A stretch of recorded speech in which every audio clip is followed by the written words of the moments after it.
For those of you who are, can you hear me? Yeah. For those of you who were last year, it's kind of like the sequel from last year.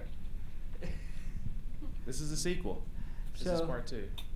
So last year, well, it's interesting because last year we ended on you talking about your feelings about Black History Month being, it should be every month of the year. Right.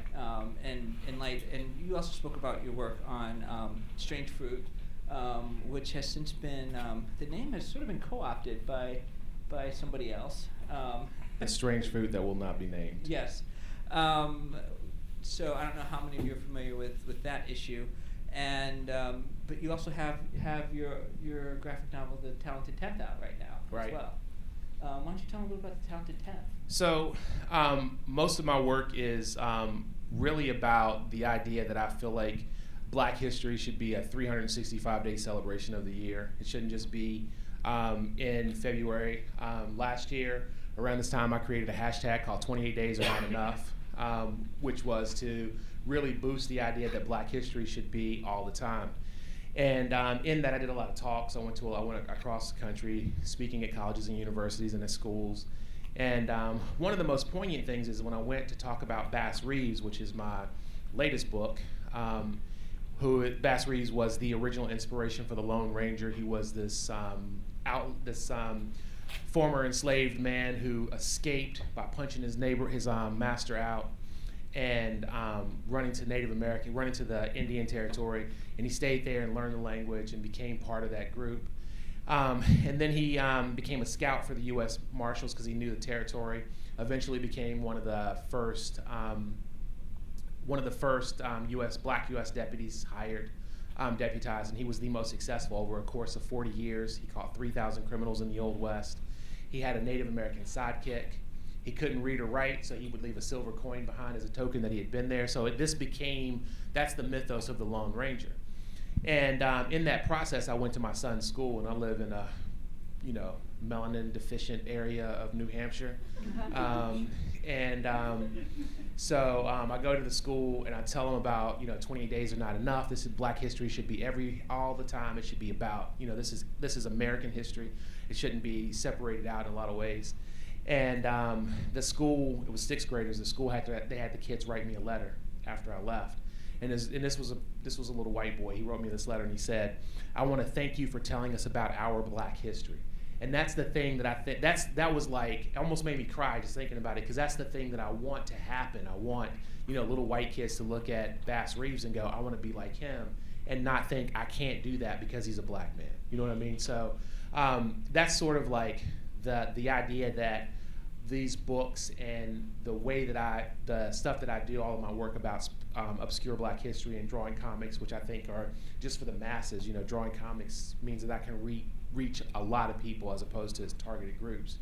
And just to get everybody to understand that Black history is a 365-day celebration. Like, that idea of what American is, what rugged individualism is, that idea of what true, the American, stick-to-itiveness, that idea that, as Americans we strive. That's the Black community, right? We start from nothing and we become something, when all in the face of a government and a society that's sort of like specifically holding you back, building up walls so that you can't succeed and you still succeed, So, that's why these stories are interesting to me. That's why the idea of Black history being a 365-day celebration and 28 days are not enough is a thing. That was a long answer, but.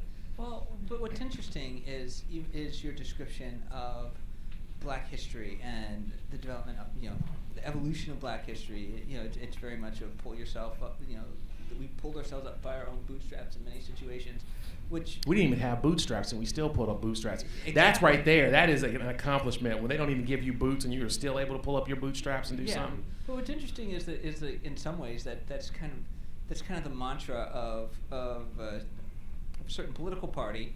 That you I still got the Black Republican trading card game too. I was going to say that I wanted to hear you talk a little bit more about how you look at that in relationship to the Republican Party today, Black Republicans, and then tell us a little bit about your Black Republican trading card game. So I did an opinion piece for the Boston Globe last year called "Black Republicans: A History."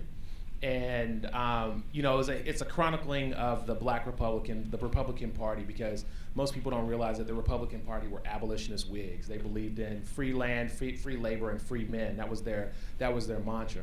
And because of politics, because the insidious nature of politics, no matter on what side of the party you are, they eventually changed to the party that we have now. And but I want to say, like, just as a matter of course, I want to make sure that I'm clear. Like, while I disagree with Republicans, and I don't consider myself a conservative in any way, shape, or form, I believe that there should be more black Republicans, because I don't think black people are a monolith. You know what I mean? Like, we are not one group to just be swayed by this thing or swayed by that thing. There should be more individual thinkers. My issue with black Republicans, specifically the ones that become national and become the part of the party, is that they don't even acknowledge that there's a problem. You know, I've met Ben Carson, who was a creepy, weird dude, and he said, he shook my hand in this very imperious way. Tell us what you really think. Yeah, he's a creepy, weird dude. Y'all seen that picture of him and Jesus right in his house? You know what I'm talking about? Like, he's got that picture with him, like, like hanging over like white Jesus. Like, it's just like Ben Carson is in front with his doctor scrub on, and Jesus got his, like, that's creepy and weird. He stands in this function in New Hampshire, and it was really small, because in New Hampshire you get to meet all the presidential candidates that you want. And he says, black people, the police don't have a race problem. His exact quote: "The police don't have a race problem. It's just a few bad apples." And I got into an argument with some black Republicans on Twitter, and they were like, "Why are you making a game that makes fun of black Republicans?" And I said, well, I'm making a game that makes fun of black Republicans because these guys toe the party line. Like, you can't be a black man in America and have never been pulled over for being black while driving. Never been harassed, never been followed in the store, never been discriminated. I mean, you can argue over what the cause of that discrimination is all you want, but it's actually happened. Like, you can't do that. And he stood up there and he said it wasn't happening. Now, we can't even get to a place where we can fix the problem if you don't even recognize that there is a problem. And Ben Carson and Alan West and Tim Scott and all these people don't even acknowledge that there even is a problem, right? They don't even acknowledge it. And then they go and do that BS about, like, the Republicans are the party of Lincoln. They try to claim that mantle, even though they've been dismantling that for the last 50 or 60 years. And so my issue with black Republicans is, and the interesting thing about that is those black conservatives that I was arguing with on Twitter actually felt the same way. They were like, we agree that there's a problem. We just feel like there's a different way to solve it. And I think that's a starting point, right? We can argue over the solution to the problem, but we can't argue that there's no problem. You can't stand in front of a black man and say, there's just a few bad apples. Well, I mean, then what kind of tree are you planting for that many bad apples for there to be? You know what I mean? Well, it doesn't even make any sense. The irony with the bad apples argument is that you take a major city like Chicago, where I'm living right now, where we have a few issues with our police officers right now. Just a little bit. Well, I mean, you don't want to be too hard on them, because you should be able to dodge the first 16 bullets. But we have like 3,000 police officers. So let's say only like 10% of them are bad apples, right? That's still 300 people running around with guns doing things they shouldn't be doing. And those 300 people, think about how many stops they account for in a year. And if it's just 300, if it's just 10%, let's say it's 5%. Let's say it's only 5%. That drops it down to what? 150. 150 people running around a major metropolitan area with guns, shooting people they shouldn't be shooting, is cause for serious concern. So it's called a street gang. Well, I would say that would be bigger than some street gangs, and so even the bad apple argument, I'm not sure if I buy that, because if you take the bad apple argument seriously, you still got a major problem. You still got, that could still leave you with 150 people with guns and licenses to kill running around shooting folks. Just to go on to the police thing again, we're talking about it because it makes me angry. How many people know how long it takes to become a barber in America? Like, it takes, to be a barber or to be like a tattoo artist, it takes like a year, like 16 months, 24. To be a tattoo artist, it takes 24 months to be you got to apprentice for so long, and then you got to be a jerk, like this whole thing. You know how long it takes to become a police officer? 11 weeks. Like, that's the longest. That's in New Hampshire, 11 weeks. They get 60 hours of handgun training and 8 hours conflict resolution training. They bring in people who have been soldiers, where they were fighting everybody. Like, when you're a soldier, everybody's the enemy. If they don't have the same uniform on as you, they are the enemy. So they bring those same type of people into, a situation in which you're supposed to be protecting people, and then they're surprised that those people are shooting people randomly. Like, really? 11 weeks to have a gun and be able to kill somebody? Like, that's ridiculous to me. And that's why I make fun of black Republicans, because they're not arguing about that. They're not making those, they're not, in reality, the ideas of, conservatism that Republicans can preach, do things yourself, rely on yourself, be very religious, have these kind of values. That's the black family, right? That's not an alien thing to the black family. But because they are making these arguments, these racially toned, us versus them. Like, I actually went to an event with Donald Trump because I live in New Hampshire and I can go see everybody. And so I asked, I always ask the same question when I go to these events, which is, ISIS killed 3 Americans last year and the police killed 1,100, and a lot of those 1,100 people look like me. What are you going to do about the increasing militarization of the police force? And when I asked Donald Trump that question, you want to know what he said? It was great. I love the police. He said, I love the police. They make me feel safe. This is his exact words. I'm like, well, you're a billionaire white guy. Of course they make you feel safe. You were part of that. Like he said, it's so crazy to me. I was with my president, my president's white, and we both just were like laughing. Because it was like, what else are you going to do? What else are you going to do when somebody you say, what are you going to do about this problem that we're having with police officers becoming the military? Because the military, their goal is to fight the enemy. The police are supposed to serve and protect. That's a completely different mission statement. The military, not just fight the enemy, but also seize territory. Yeah, I mean, fight the enemy, seize territory. They have, this is supposed to be about comics and black history. Y'all like, this is a whole new thing now. But like, fight the military. They're seizing territory. They're fighting everybody's an enemy. These guys, the military casualties are like a given. That somebody's gonna go die out there. And in the police force, they act like no police ever is supposed to die. No, not ever. Not ever. That's unacceptable. But you're going out into a situation where you're saying no. I mean, that's not like it's just. I don't also, know. More policemen die in car accidents responding to emergencies than are killed by suspects with guns.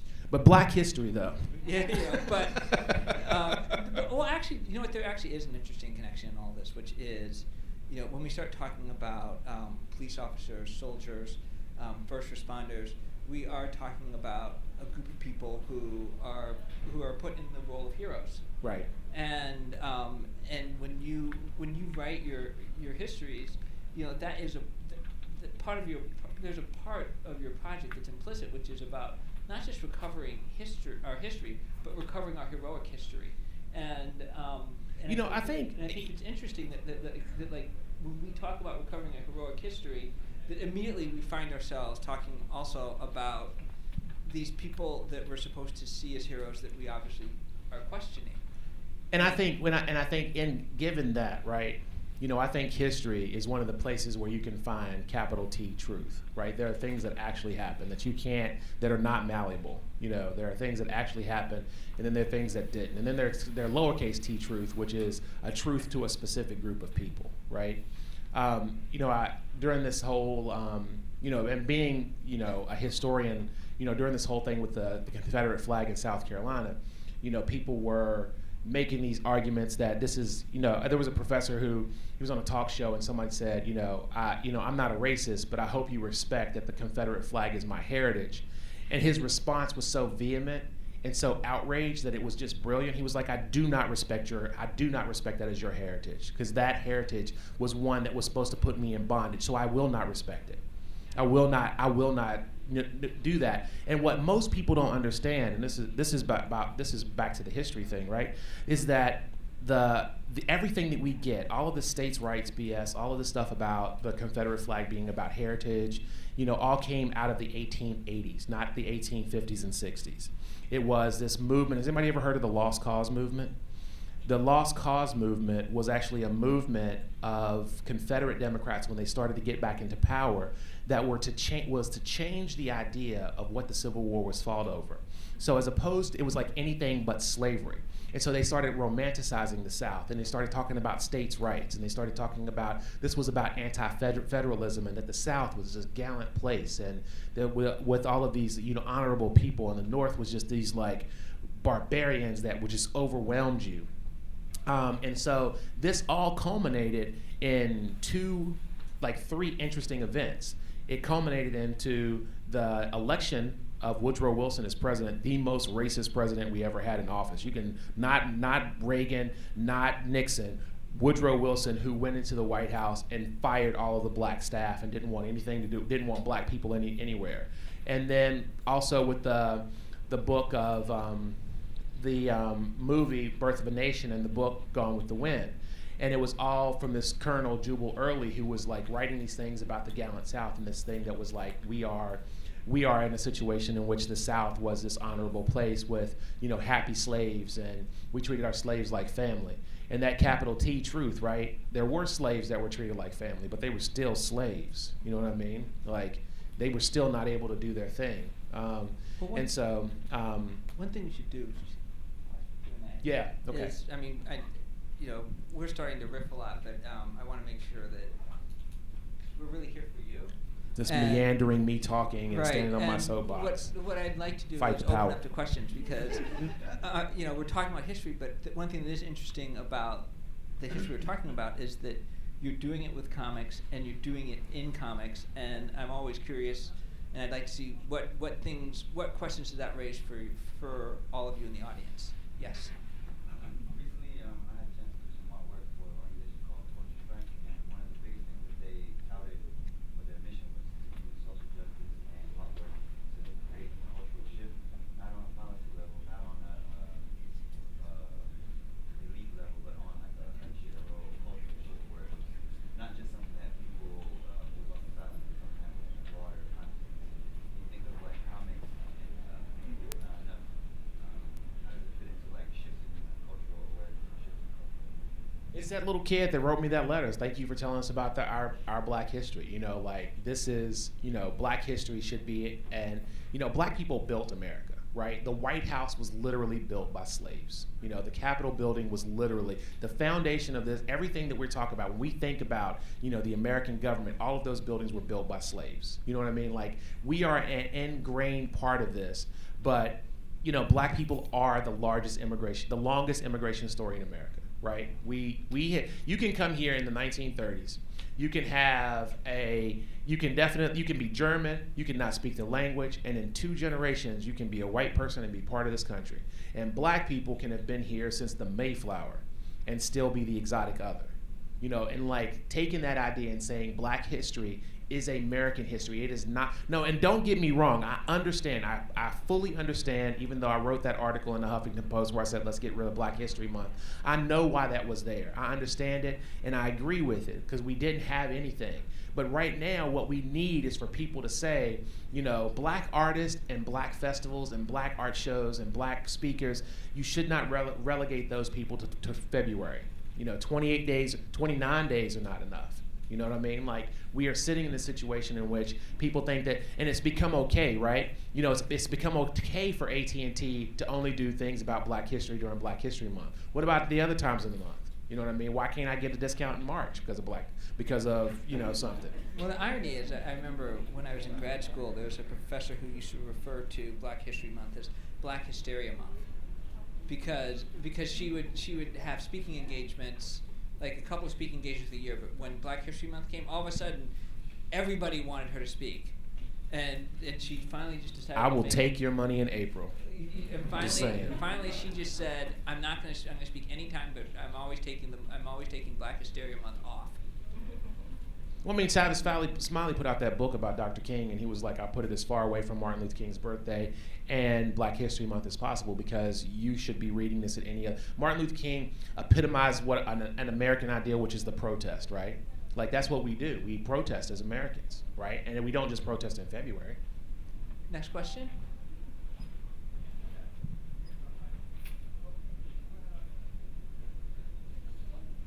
Thoughts? Thank y'all for coming out. God bless you. Oh, there's a question in the back. Just quickly, where can we find your work? You can look at, I'm still selling Black Republican trading card games down at the, everybody laughs whenever I say that. I'm still selling those downstairs. You can look at my website, joelchristiangill.com. You can get my books through Fulcrum Publishing, at Amazon, any of those places. The books are Strange Fruit and Tales of the Talented Tenth. And Tales of the Talented Tenth, Bessie Stringfield, will come out in August. Thank you guys for coming.